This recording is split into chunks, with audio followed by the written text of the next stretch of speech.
সকল অন্যায়ের বিরুদ্ধে রুখে দাঁড়ানোই হচ্ছে জিহাদ। কথা বলেন ঠিক না ঠিক? তাহলে জিহাদ করতে হবে। কি করতে হবে? জিহাদ করতে হবে। এটা 3 নাম্বার গুণ। 4র্থ নাম্বার গুণ হলো, এখানে আল্লাহ রাব্বুল আলামিন 4র্থ নাম্বার গুণের কথা বলেছেন, বিআমওয়ালিহিম ফি সাবিলিল্লাহ। আল্লাহ তাআলা যে আপনাকে সম্পদ দিয়েছেন, এই সম্পদটা আল্লাহর রাস্তায় ব্যয় করা। সুবহানাল্লাহ বলবেন না? এখন দেখা যায় জিহাদ করার জন্য কারা কারা প্রস্তুত রয়েছেন, দুহাত তুলেন। তোলে ম্যাক্সিমাম লোকেরাই তোলে, কিন্তু যখন বলে যে বিআমওয়ালিহিম, সম্পদের কথা যখন বলে ফি সাবিলিল্লাহ, আল্লাহর রাস্তায় দান করো, এই আল্লাহর রাস্তায় দান করতে গিয়া অনেকের পকেটে হাত ঢুকে ঠিকই, কিন্তু বের হতে চায় না। কথা বলেন ঠিক কিনা? আচ্ছা, একটা বার চিন্তা করে দেখেন তো, সম্পদ তো আল্লাহ তাআলা আপনাকে দিয়েছেন। কে দিয়েছেন? আল্লাহ তাআলা তো আপনাকে, আপনার এলাকার ফকির যে রয়েছে, যে মিসকিন রয়েছে, যার হাত নাই পা নাই, আল্লাহ তো ওই রকম আপনাকে বানাইতে পারতেন। কি পারতেন না? বলেন পারতো কি পারতো না? পারতো। আল্লাহ তো আপনাকে শিক্ষিত না করে আল্লাহ তাআলা তো আপনাকে ভ্যান চালক বানাই দিতে পারতো। কি পারতো না? আল্লাহ তো আপনাকে ঠেলা গাড়িওয়ালা বানাই দিতে পারতো। আল্লাহ তো আপনাকে কসাই বানাই দিতে পারতো। আল্লাহ তো আপনাকে সমাজের সবচেয়ে নিম্ন শ্রেণীর মানুষ বানাই দিতে পারতো। কি পারতো না? আল্লাহ সেই জায়গাটায় আপনাকে সম্পদশালী বানিয়ে দিয়েছেন। তার মানে কি, এই সম্পদের পাহারাদার আল্লাহ তাআলা বানিয়ে দিয়েছেন। এই সম্পদটা আল্লাহর রাস্তায় আপনাকে ব্যয় করতে হবে। কথা বলেন ঠিক না ঠিক? যদি ব্যয় করেন, তাহলে আল্লাহ তাআলা বলেছেন এখানে আল্লাহ তাআলা বলছেন উলাইকা হুমুস সাদিকুন, তাহলে আপনি সত্যবাদী। তাহলে কি আপনি কি? তাহলে সত্যবাদী। আপনি মুমিন হিসেবে যে দাবি করবেন যে আমি মুমিন, এটা দাবিটা তখন সত্য হবে। সুবহানাল্লাহ বলবেন না? তাহলে মুমিনের কয়টা গুণ অর্জন করতে হবে বলেন? কয়টা? বলেন কয়টা? 1 নম্বরে হচ্ছে আল্লাহর প্রতি ঈমান আনতে হবে। 2 নম্বর রাসূলের প্রতি ঈমান আনতে হবে। 3 নম্বরে হচ্ছে আল্লাহর রাস্তায় আপনাকে জিহাদ করতে হবে। আল্লাহর রাস্তায় কি করতে হবে? জিহাদ করতে হবে। 4 নম্বর হচ্ছে আল্লাহর রাস্তায় আপনাকে আল্লাহ তাআলা যে সম্পদ দিয়েছেন, এই সম্পদটা ব্যয় করতে হবে। সুবহানাল্লাহ বলবেন না? যদি করেন, এই 4টে গুণ যদি অর্জন করতে পারেন, তাহলে আল্লাহ তাআলা বলছেন উলাইকা হুমুস সাদিকুন, তাহলে আপনি সত্যবাদী, তাহলে আপনি মুমিন। সুবহানাল্লাহ বলবেন না? তাহলে এখন চিন্তা করেন, এই যে মসজিদে শুক্রবার করে যখন আসেন আপনারা, পকেটে 100 টাকার নোট থাকে, 200 টাকার নোট থাকে, 500 টাকার নোট থাকে, সর্বনিম্ন 2 টাকার নোটও থাকে। আবার 1 টাকার নোট তো এখন খুঁজে পাওয়া বড় মুশকিল। ধরেন 2 টাকাটাই বললাম, এই 2 টাকার নোটটাই আপনারা যখন চাদর দেয়া হয় বা কৌটা দেওয়া হয় বা হাতে হাতে নেওয়া হয়, তখন 2 টাকার নোটটা আপনারা দেন। আচ্ছা, 2 টাকা দিয়ে হুজুরকে কি 1 কাপ চা আপনি খাওয়াইতে পারবেন? বলেন, খাওয়াইতে পারবেন? 1 কাপ চা খাওয়াইতে পারবেন না। আপনার কোন মেহমানকে আপনি 5 টাকা দিয়ে বিদায় দিতে পারবেন? হ্যাঁ, বিদায় দিতে পারবেন না। 5 টাকা দিয়েও বিদায় দেওয়া যাচ্ছে না, সেখানে 10 টাকা দিয়েও বিদায় দেওয়া অনেক সময় যায় না। একজনকে চা খাওয়াইতে গিয়ে আরো 2-4 জন হয়ে যায়। কি হয়ে যায় না? হয়ে যায়। যেমন আপনাদের এখানে ওই ডাক্তারের দোকান, ডাক্তার মিন্টু ভাই, এই মিন্টু ভাই দোকানে দেখা মাত্রই হুজুর চা খেয়ে যান। চা খাইতে গিয়ে আরো 2-4 জন সাথে কিন্তু আসে।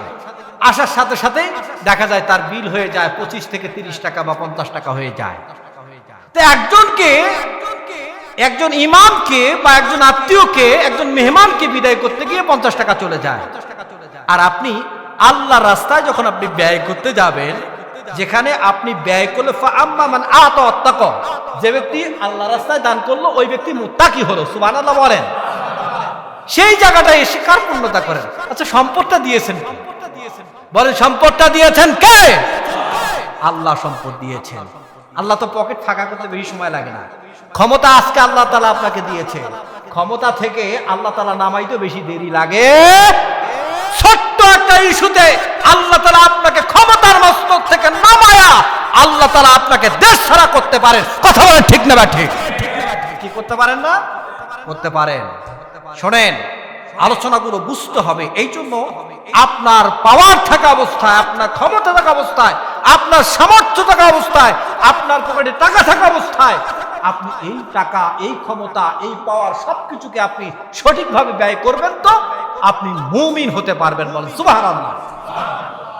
আজকে যৌবন আছে, আপনার শক্তি আছে ইবাদত বন্দি করার, মানে শক্তি আছে, তাহাজ্জুদের নামাজ আপনার পড়ার শক্তি আছে, আপনি পড়তে পারেন। বেশি বেশি করে আল্লাহ তাআলার ইবাদত বন্দি করেন, এইটা আপনার কাজে লাগবে। কিন্তু যখন চলতেই পারবেন না, তখন কিভাবে আপনি কি করবেন? সময়ের গুরুত্ব আপনাকে দিতে হবে মুসলমান। এই জন্য ইমানদারদের ব্যাপারে বললাম যে এখানে আল্লাহ তাআলা মুমিনদের নামে একটা সূরা দিয়েছেন, যেই সূরাটার নাম হচ্ছে সূরা মুমিনুন। বলেন সুবহানাল্লাহ। ও মুসলমান, এরপরে মুমিন কারা?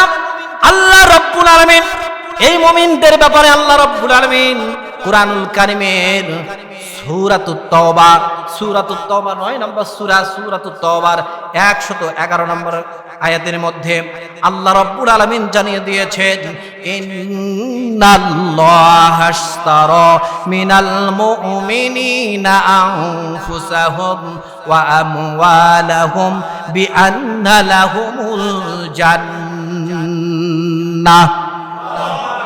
আল্লাহ রাব্বুল আলামিন বলেন, নিশ্চয় মুমিনদের জান এবং মাল আমি খরিদ করে নিয়েছি, কিনে নিয়েছি জান্নাতের বিনিময়। আপনি যদি জীবন দেন আর মালটা যদি আল্লাহ রাব্বুল আলামিনের রাস্তায় যদি আপনি ব্যয় করেন, আল্লাহ রাব্বুল আলামিন নিজেই বললেন আমি জান্নাতের বিনিময় এটা খরিদ করে নিয়েছি। তাহলে আমরা জান্নাত কিনতে চাই কি চাই না? বলেন চাই কি চাই না? কারা কারা চান দু হাত তুলে দেখান, হাত নামান। আমরা সবাই চাই, কিন্তু চাওয়া অনুযায়ী কাজ করা লাগবে কি লাগবে না? জান মাল কার রাস্তায় ব্যয় করতে হবে? আল্লাহর রাস্তায় ব্যয় করবেন তো আপনি জান্নাতে চলে যাবেন। বলেন সুবহানাল্লাহ।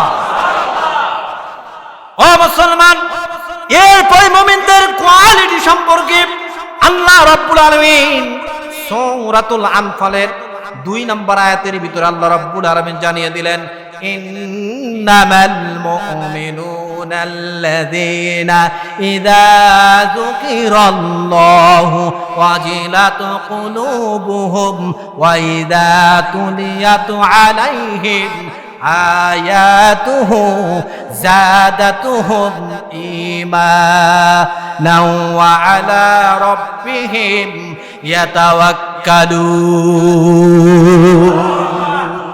আল্লাহ রাব্বুল আলামিন বলেন, মুমিন মূলত তারাই যখন তাদের সামনে আল্লাহ রাব্বুল আলামিনের কোরআনের আয়াতগুলো যখন তুলে ধরা হয়, আয়াতগুলো তুলে ধরার সাথে সাথে তাদের হৃদয়টা প্রকম্পিত হয়ে যায় এবং ঈমান বৃদ্ধি পায়। এরা হলো মুমিন। আর যাদের মূলত কোরআনের আলোচনা করার পরে যাদের শরীরে জ্বালা পোড়া করে, এরা মুমিন নয়, এদের শরীরে আবু জেহেলের রক্ত রয়েছে। কথা বলেন ঠিক কিনা? আছে না? কোরআনের আলোচনা করার সময় বাধার সম্মুখীন হতে হয়। কোরআনের আলোচনা করার সময় যখন তাদের বিরুদ্ধে যখন আলোচনা চলে যায়, তখন তারা বাধা দেয়, ইমামকে বলে, হুজুর ইমামতি থাকবে না, আপনি আলোচনা বন্ধ করেন। এমন লোক আছে না? না, এমন লোক খুঁজে পাবেন আপনারা। এরা কিন্তু ইমানদার নয়। যারা কোরআনের আলোচনা শুনলে যাদের ঈমান বৃদ্ধি পায়, কোরআনের আলোচনা শুনলে যারা তৃপ্তি পায়, মজা পায়, টেস্ট পায়, এরা হলো মুমিন। বলেন সুবহানাল্লাহ। আর যারা মজা পায় না, আলোচনা শুনলেই দেখবেন এদের শরীরে ইশাস করে। এরকম আছে না নাই? এরকম আছে। ঘুষখোরদের বিরুদ্ধে যখন আলোচনা করবেন, ঘুষের আলোচনা যখন করবেন, তাদের তো মজা লাগবে না? লাগবে নাকি? বলেন লাগবে? মজা তাদের লাগবে না, তাদের হবে সাজা, ইশাস করবে। আর যারা সুদখোর যখন তাদের ব্যাপারে আলোচনা করবেন, তাদের শরীর দ্বারা পড়া করবে, আপনারা দেখবেন ইসলাম বিরোধীদের বিরুদ্ধে যখন আলোচনা করবেন, কোরআন বিরোধীদের বিরুদ্ধে যখন আলোচনা করবেন, এদের শরীরে যারা পড়া করবে, কথা বলেন ঠিক কিনা? ও মুসলমান, বুঝা লাগবে, বুঝা যাবে। যাদের আলোচনা শুনলে, কোরআনের আলোচনা শুনলে যারা একেবারে তৃপ্তি সহকারে মজা পায়, তৃপ্তি পায়, কোরআনের আয়াতগুলো যখন শ্রবণ করে তখন তাদের ঈমান বৃদ্ধি পায়। আর আল্লাহ রাব্বুল আলামিন বলেন এরাই হলো মুমিন। কথা কি আমার নাকি? বলেন কথা আমার না, আমি সূরা নাম্বার বলছি, এটা তো রেকর্ড হচ্ছে। এই আলোচনাগুলো আবার আপনারা অনলাইনে কিন্তু দেখতে পাবেন যে হুজুর কোন জায়গায় ভুল করছে কিনা, এটা একটু মিলায় দেখি। এখানে যদি মনে না থাকে আপনারা ইউটিউবে ঢুকে ইসরাফিল আলম হেলালি দিয়ে সার্চ দিবেন, অথবা হাজী হাফিজুল্লাহ জামি মসজিদ, আপনাদের মসজিদের নাম দিয়ে আপনারা খতিব দিয়া সার্চ দিবেন, আপনারা কিন্তু এই আলোচনা পাবেন। কথা বুঝতে পারছেন? তাহলে আলোচনার সঙ্গে আপনি মিলায় দেখবেন যে হুজুর কি ভুল করলো কিনা। ভুল ধরার লোক অনেক আছে না নাই? বলেন আছে না নাই? তবে একটা কথা বলি, শোনেন, স্পষ্ট ভাবে বলে দিতে চাই, আমি মানুষ, আমি আলোচনা করতে গিয়ে হয়তোবা কোনো এক জায়গায় ভুল হতে পারে। কি হতে পারে না? ভুল হতে পারে।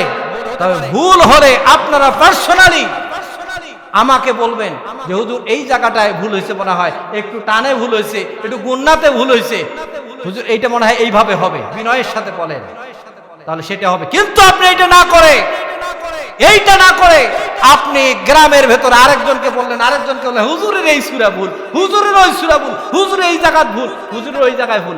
আপনি যদি এটা করেন, আপনার তো গীবত চর্চা হচ্ছে। কি চর্চা হচ্ছে? আর গীবত হচ্ছে জেনার চাইতেও বড় গুনাহ। নাউজুবিল্লাহ বলেন। এরকম লোক যদি আপনাকে, কেউ যদি এরকম কোন ব্যাপারে যদি আপনাকে বলে, আপনি সাথে সাথে ধরে ফেলবেন তাকে। কি পারবেন না? যার দোষ তাকে বলতে হবে, যার সমস্যা তাকে বলতে হবে। ভুল ধরার লোক কিন্তু অনেক আছে।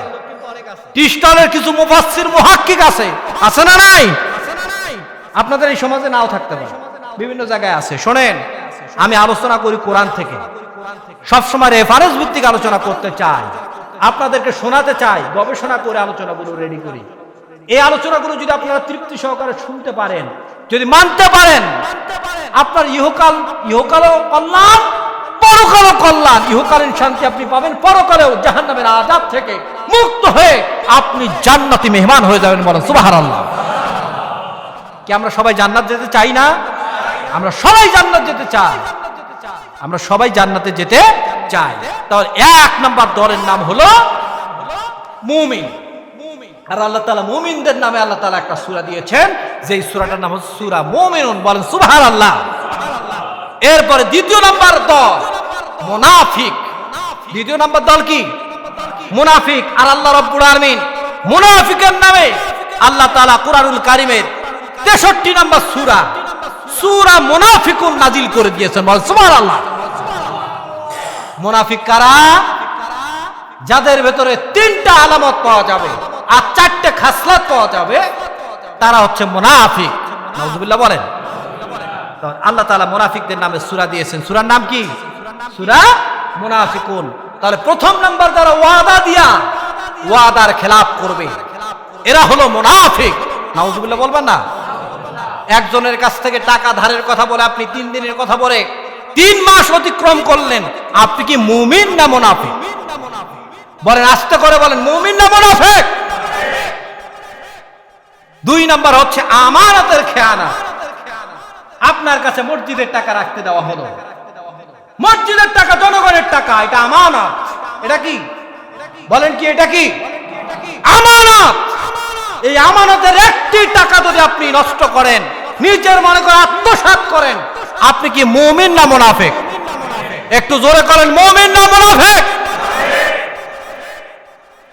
আপনার কাছে কেউ কোনো টাকা রাখতে দিয়েছে, এই টাকাটা নিজের মনে করে আপনি ভাঙলেন, খরচ করে ফেললেন, তাহলে আপনি মুমিন না মুনাফিক? বুঝতে হবে আলোচনা। 3 নাম্বার, যারা কথায় কথায় মিথ্যা কথা বলে, এরা কি? মিথ্যা কথা আমাদের সমাজে আছে না নাই? যারা মিথ্যা কথা বলবে, ব্যবসা করেন যারা, 20 টাকা দিয়ে কিনছেন, আপনি কসম করে বলেন আল্লাহর কসম এটা 30 টাকা দিয়ে কিনছি ভাই, তুমি আমার আপনজন বলে তোমাকে আমি 31 টাকা দিয়ে দিচ্ছি। এমন লোক আছে না নাই? আপনাদের এদিকে নাই এরকম আছে? কসম খায় কিন্তু তারা, আপনি 20 টাকা দিয়ে কিনছেন, আপনি 30 টাকার কমে আপনি দিবেন না, সেটা আপনার সমস্যা, কিন্তু মিথ্যা কথা বলা লাগবে। কথা বুঝতে পারছেন? যারা মিথ্যা কথা বলবে তারা হলো মুনাফিক। 4 নম্বর মুনাফিকের খাসলাত হচ্ছে যারা সমাজের ভেতরে গালমন্দ করে, বিশৃঙ্খলা সৃষ্টি করে, ফাহিশা কথায়, খারাপ কথায় যারা তাদের কথাগুলো বলে, এরা হলো মুনাফিক। নাউজুবিল্লাহ বলবেন না? এরকম লোক এই সমাজে নাই। আল্লাহ মুমিন হিসেবে কবুল করুক, সকলে বলে আমিন। আর 4 নম্বর হচ্ছে কাফির। আর আল্লাহ সুবহানাহু ওয়া তাআলা কাফিরদের নামে আল্লাহ তাআলা একটা সূরা দিয়েছেন, যেই সূরাটার নাম হলো সূরা কাফিরুন। কোরআনুল কারীমের 109 নম্বর সূরা। বলেন সুবহানাল্লাহ। আছে না নাই? কাফির কারা? যারা বলে মা দুর্গা গজচরাশয় বাম্পার ফলন হয়েছে, তারা হচ্ছে কাফির। কথা বলেন ঠিক কিনা? আমার কথা বুঝেন নাই? আচ্ছা, দুর্গার কি কোনো ক্ষমতা আছে বাম্পার ফলন দেওয়ার? দুর্গার কি কোনো ক্ষমতা আছে নাকি? কোনো ক্ষমতা নাই। যারা এরকম করে, আল্লাহ রব্বুল আলামিন সকল ক্ষমতার মালিক। আল্লাহ তাআলা চাইলে বাম্পার ফলন দিতে পারেন, আর আল্লাহ তাআলা চাইলে আপনার ফলন একেবারেই কম দিতে পারেন। কথা বলেন ঠিক কিনা? যারা আল্লাহর কোরআনের আল্লাহর শক্তিকে অস্বীকার করবে, আল্লাহর কোরআনকে যারা অস্বীকার করবে, তারা হচ্ছে কাফির। আর কাফিরদের যারা দোসর হবে, কাফিরদেরকে যারা অনুসরণ করবে, তাদের সাথে তাদের হাসর নাসর হবে। বলেন নাউজুবিল্লাহ। তাহলে এখন বলেন আপনারা, এই যে দল 3 প্রকার, 3 প্রকার দলের নামে আল্লাহ তাআলা 3টা সূরা দিয়েছেন। কয়টা সূরা? 1 নম্বর সূরা মুমিনুন, 2 নম্বর সূরা হচ্ছে সূরা মুনাফিকুন, 3 নম্বর হচ্ছে কাফিরুন। আল্লাহ তাআলা কাফিরদের নামে সূরা দিয়েছেন। এই 3টা সূরা আমি কিন্তু আলোচনাগুলো করলাম, নোট করবেন। তাহলে আমি আলোচনাগুলো শুরু করেছি। প্রথমে আল্লাহ তাআলা পার্লামেন্টের নামে সূরা দিয়েছেন, সূরা শুরা। পার্লামেন্টের ভেতরে গদি আছে, গদির নামে আয়াত দিয়েছেন আয়াতুল কুরসি। ওই গদিতে কোনো না কোনো দল বসবে, দলের নামে আল্লাহ তাআলা সূরা দিয়েছেন সূরাতুস সাফফাত। আবার এই দলটা প্রথমত 2 প্রকার, একটা হচ্ছে হিজবুল্লাহ, আর একটা হচ্ছে হিজবুল শাইতান। একটা আল্লাহর দল, আর একটা হচ্ছে শয়তানের দল। এরপরে দল হচ্ছে 3 প্রকার, একটা হচ্ছে মুনাফিক, একটা মুমিন, একটা হচ্ছে কাফির। 3টা দলের নামে আল্লাহ তাআলা 3টা সূরা দিয়েছেন। এই পর্যন্ত এটার আলোচনা। এটা আমি এই আলোচনাটা এমন একটা আলোচনা, কোরআনের সব কিছুর বিষয়ে আল্লাহ তাআলা কোরআনে লিপিবদ্ধ করে দিয়েছেন, সূরা দিয়েছেন, আয়াত দিয়েছেন। আল্লাহ তাআলা এমনকি বাটপারের নামেও আল্লাহ তাআলা একটা সূরা দিয়েছেন। আল্লাহু আকবার বলেন। কার নামে? বাটপারের নামে আল্লাহ তাআলা সূরা দিয়েছেন। তাহলে আমি এই আলোচনাগুলো, বাকি আলোচনা আগামী জুমায় করব ইনশাআল্লাহ। আগামী আলোচনা একটা ট্রাইব্যুনাল সম্পর্কে আলোচনা আসবে, আন্তর্জাতিক অপরাধ ট্রাইব্যুনাল সম্পর্কে একটা আলোচনা আসবে। চন্দ্র দ্বিখণ্ডিত হওয়ার ঘটনা আসবে। চন্দ্র, আকাশের চাঁদটা কিন্তু দ্বিখণ্ডিত হয়েছে। এই আকাশের চাঁদ কিভাবে দ্বিখণ্ডিত হলো, ও মুসলমান জানার দরকার আছে না? আমরা এই আলোচনা আগামী শুক্রবার ইনশাআল্লাহ শুনবো। আল্লাহ তাআলা ততক্ষণ পর্যন্ত আমাদেরকে জীবিত রাখুক। আল্লাহ তাআলা আমাদের সকলকে ঈমানের হালতে আল্লাহ তাআলা কবুল করুক। সকলে বলি আমিন। আমার আলোচনা এখানে শেষ করছি। আসসালামু আলাইকুম ওয়া রাহমাতুল্লাহ।